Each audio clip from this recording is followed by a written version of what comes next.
Firstly, I'd like to thank my teacher, Ergun Sangirachita, without whom I wouldn't be here today, and to all my friends who have supported me in the spiritual life.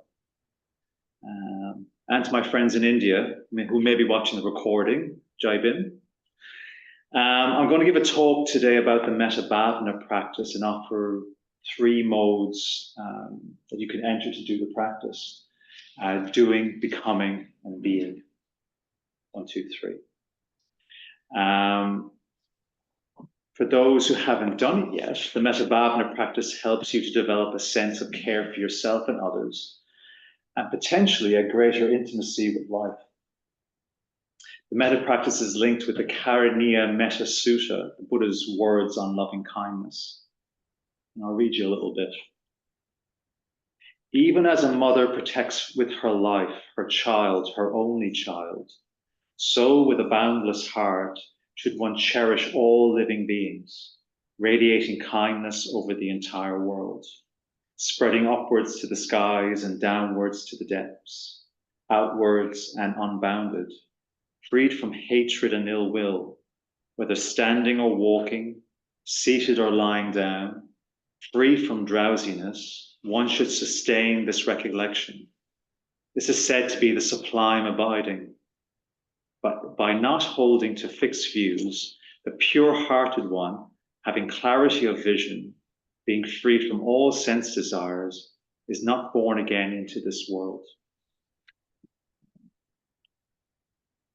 To help me with my talk, I brought along a friend. This is a traditional Buddhist archetypal figure called Avalokiteshvara, or Chenrezig in Tibet, or Kannon in Japan. Okay. And they are strongly associated with the quality of compassion. And because having compassion for all beings is a large task, they are depicted as having 4 arms, holding 3 items. There's the mala to this side. Okay, that's right hand. The lotus in his left hand. And right in the middle is the jewel or chintamani. We'll use these to visually represent the 3 different modes of practice. So the aim today is to have you play with the 3 modes and see if any of them can enliven your practice. We'll do 3 short meditations today, but there'll be no need to shuffle into a meditation posture. However you are sitting at the time is just fine, because your body has already decided that that is a comfortable way to sit. However you're sitting right now, you're comfortable to sit that way. Keep sitting that way, okay? You don't need to move your body to some sort of idea of a proper posture. Just be with how your body is at that time. So let's begin with the doing mode of practice. This could be represented here by Avalokiteshvara's mala. Doing is how we're normally first introduced to the Metta Bhavana practice. You wish people well. This approach does encourage personal action, which is a really important facet. We can't sit on the sidelines waiting for someone to be cared for. We're part of this world too. We can have an impact. So let's just practice this approach briefly. Okay? Let's bring someone to mind, a friend, a good friend. We wish them well. Bring them to mind, we wish them well. We feel our heart's response when we bring them to mind. Just try that now. Just try and check in around your heart space.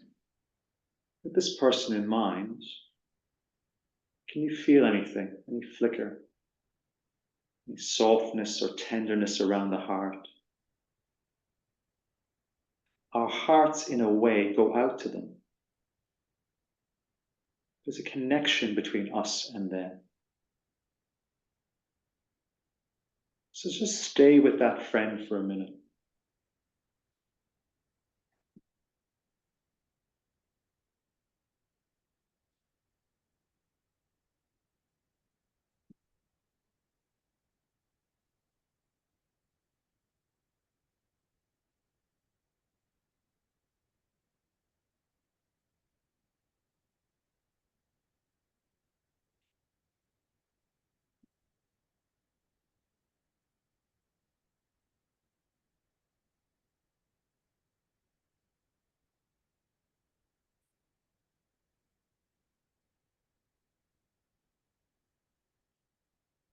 Okay, very good. One of the drawbacks of this mode is that you could fall into the trap that it is your metta that has been given to your friend. And therefore, you can only give what you have to give. Metta becomes a semi-materialistic commodity. If you're having a bad day, you think, well, I couldn't think of wishing anyone else well, let alone myself. I used to fall into this. When I first started practicing, I felt I was like some sort of metta lunch lady, doling out metta rations to people. Oh, sorry, I forgot you last week, double dip. Here you go. Or I was like a Care Bear. Anyone remember the Care Bears cartoons? Yeah, I was giving everyone the Care Bear stare, firing rainbows out of my chest. Okay. So the doing mode is good in that it does bring personal action to your practice. But the risk then is that you make the practice about your metta, which you may feel at times is in short supply. So what about the becoming mode, our second mode? We could represent this by Avalokiteshvara's lotus. Okay. Let's think about the lotus. Here we're not going or doing, but instead we're opening ourselves up more to what is there already. So maybe instead of pushing out metta, can metta flow through your heart and out to the world? In this approach, people are wished well. Subtle difference. To get us into this mode, imagine waiting for a coffee on a cool morning. You're in the shadow of a large concrete building outside the cafe. There's a shaft of light just to one side, and you step into it and feel the warmth. You don't have to do anything special. You just have to receive the light. It can be the same with metta. A quick aside here. If we are looking at metta with a receptive lens, where does the metta come from? The Buddha said the Dharma was neither eternalistic nor nihilistic. So if enlightenment is neither heaven nor extinction, what is it? Or to ask maybe another poor question, where is the Buddha now after his enlightenment? These questions themselves come from a limited viewpoint, my limited viewpoint, but they do at least point towards a mystery that could be useful for practicing metta through the mode of becoming. So we could sit here and imagine metta flowing into us from elsewhere, maybe from the Buddha. We're not generating metta ourselves, we're participating in something. Can we imagine it flowing through us and onto other living beings? But please don't take this too literally.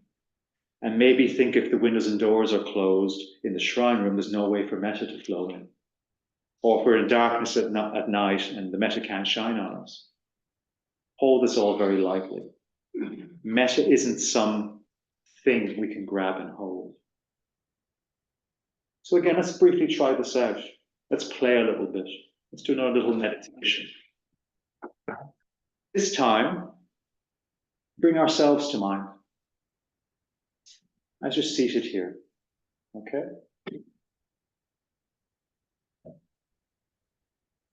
Now imagine a golden yellow light flowing through our hearts from behind.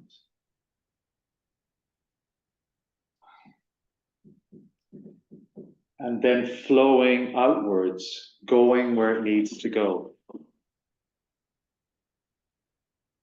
See if you can imagine the warm feeling of the golden light caressing your heart, coaxing it into greater life.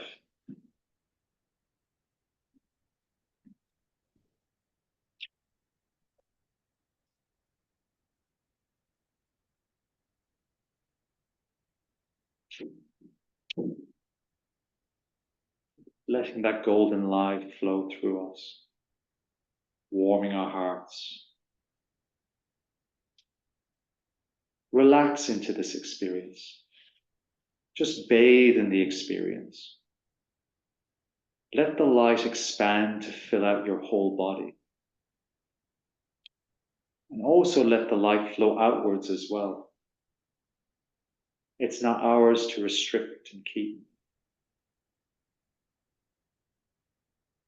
We are just part of the experience of universal loving kindness.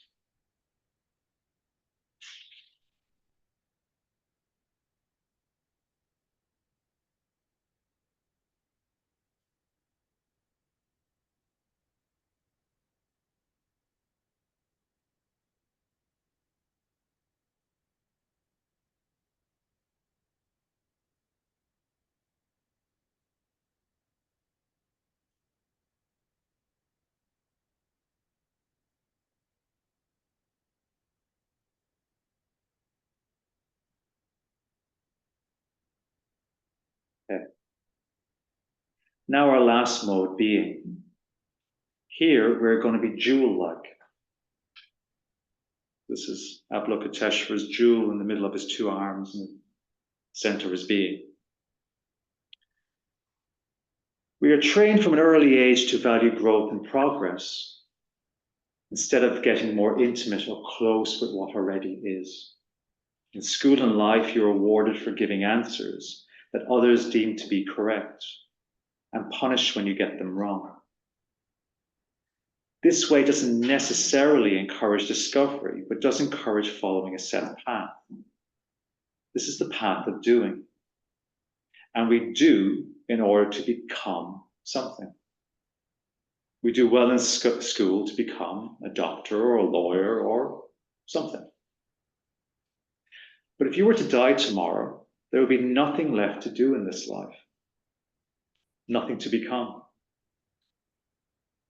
So instead of waiting till then, could we not just be now? So I have a question. Who here has ever been 14 years old? Hands up. Anyone? Anyone been 14? Two people? Not that? Okay. Okay. What did you have to do to become 14 years old? Nothing. To be 14, you just had to be 14. There wasn't anything particularly revolutionary or unique that you had to do. You couldn't be 13. You couldn't be 15. You just had to be 14. So, can we just be now? Whatever we are. And in that being, could we develop a loving sensitivity for what is? For all of what is? And start reducing that artificial sense of separateness we experience between what we think is us and what we think is not us. In Sangharaj's paper, Reimagining the Buddha from 2010, he talks of ethical sensitivity, which links very well with the sensitivity of our hearts. Sangharaj says that if we are to act ethically, we must rediscover this natural empathy for life that we had, at least in a germinal form in childhood. If we pay close attention, we will find that we are already sensitive to the life around us. It is as if all the time life communicates directly with life at a level below our normal attention, like a background hum to which one has become accustomed and fails to notice anymore. It becomes difficult to find language adequate to describe what one feels here. But we can sense something like life vibrating, even in inorganic matter or natural events. If one has this kind of sensitivity, it will affect the way one interacts with the world around one, making one cautious about destroying or even altering the environment unnecessarily. So, how could we apply this to the metta or to the practice of metta bhavana, universal love and kindness?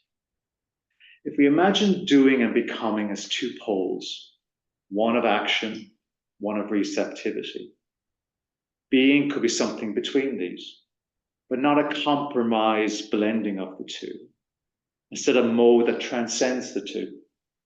So imagine a triangle with being as the transcending middle. Like this gets us into the spirit of what the Buddha talks about when he speaks of the middle way. In the Akshaya Mati Nirdesha, it is said, at first love has beings as its object. For bodhisattvas are advanced practitioners who practice for the sake of all living beings. For bodhisattvas who have practiced further on the path, love has dharmas or phenomena as its object. And for bodhisattvas who have attained receptivity to the truth of non-origination or emptiness, love has no object. The doing and becoming modes take beings as their objects for loving kindness. People, others. This is the first approach mentioned in this quote from the Akshaya Mati Nirdesha. But let's look at the second approach that transcends and moves us to another level, taking phenomena as the object of loving kindness.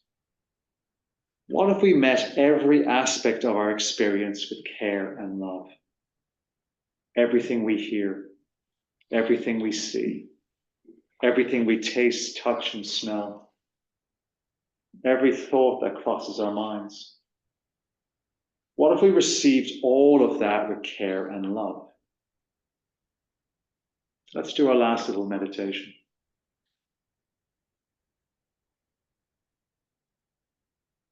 Let's pay attention to any sounds we hear, including my voice, including the airplane. Can the sound itself be held with care? Siren on the street.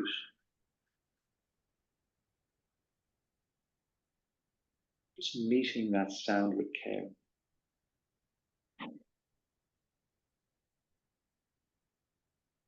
The contact of your body with the chair. Can that sensation be held with care?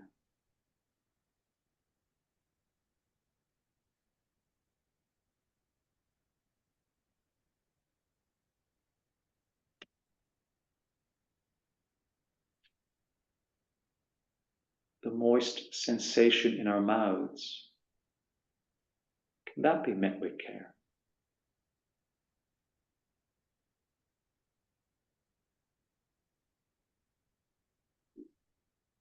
Can we just sit and be now and let everything in our experience be received with care and love? Everything and anything.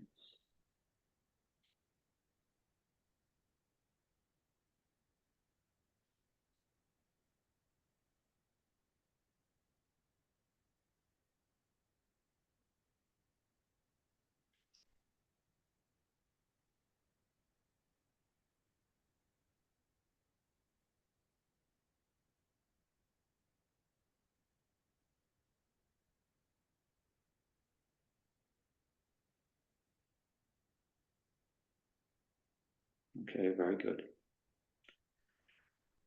Finally, in the quote that I mentioned from the Akshaya Mati Nirdesha, it mentions, for bodhisattvas who have attained receptivity to the truth of non-origination or emptiness, love has no object.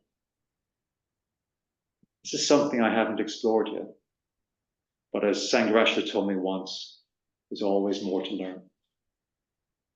So thank you for today.